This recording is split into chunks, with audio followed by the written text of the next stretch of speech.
پاکستان کرکټ ټیم چې د ټیسټ سیریز د پاره استرالیا ته ورسېدو نو دا یو ویډیو ډېره زیاته وایرل شوې چې د پاکستان کرکټ ټیم کھلاړیان خپل دغه چې کم سامان دی لوډینګ او انلوډینګ یې په خپله باندې کوي چې په دې باندې ډېر زیات خلکو تنقید هم کړی چې د دوی مطلب استقبال ونه شو ډېرو خلکو په میمز هم جوړ کړي دي چې په استرالیا کې پاکستان کرکټ ټیم له سپکو کتلی شو نو نه چې داسې نه ده بالکل داسې نه ده. استرالیا چې کم خلک دي دغه ملکونو والا خلک چې کوم دی کرکټ سره دومره مینه نه لري دا صرف ایشین کنټري لکه پاکستان انډیا افغانستان سریلانکا بنگلاديش د کرکټ لوبه چې کوم دی د خلکو داسې ده لکه د دوی وینه ده داسې ده لکه د احساسات ټول په دې کرکټ کې دي خو هغه ملکونه چې کوم دی په کرکټ دونه ځان سرخوږی پې نه کوي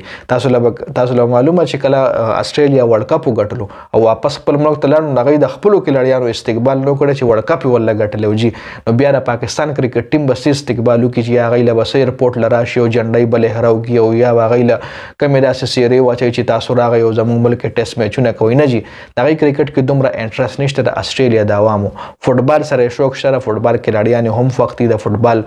لیګونه هم ډېر زیات ګوري خو کرکټ سره د هغوی دومره مطلب شوق نشته که چېرې تاسو ایشز ګورئ د انګلینډ او د استرالیا چې کوم ټیسټ سیریز وي نو هغې کې که تاسو ګورئ د دنیا خلک راغلي یا وجه هم دغه ده چې د انګلینډ او د استرالیا پالیټیکل چې کوم یو بل سره نه لګي څنګه چې د پاکستان او انډیا سیاسي حالات داسې لږ ډېر ګډوډ دي نو دغه رنګ د انګلینډ او د استرالیا هم سیاسي حالات لږ ګډوډ دي نو ځکه د انګلینډ او استرالیا میچ ګرم هم کیږي او تماشایان د انګریزانو ګوري هم په شوق باندې او اصل کې انګریزان چې کله هغه میچ راځي نو که تاسو ګورئ راشي بس ګراونډ کې پارټي مارټي وکړي یو ایسته واپس ځي مطلب هیڅ دومره دغه نه کوي چې بس مونږ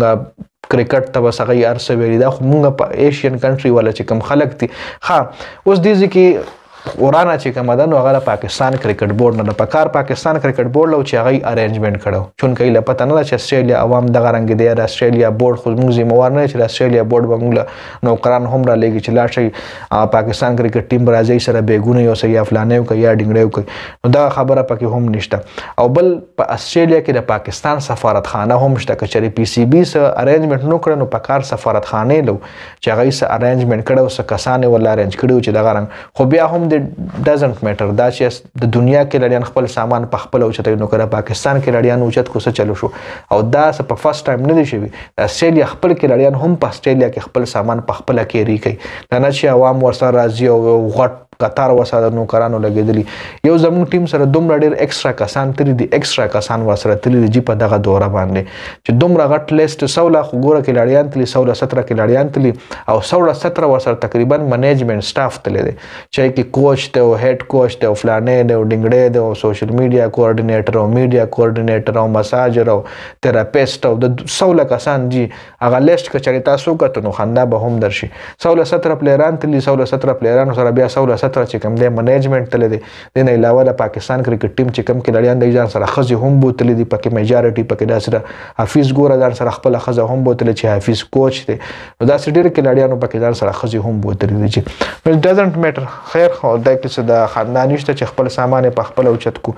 نو دا ریډیشن د هغه ملکونو دغه رنګې دی دا په ویډیو اپډیټ شو ډېره زیاته مننه جي والسلام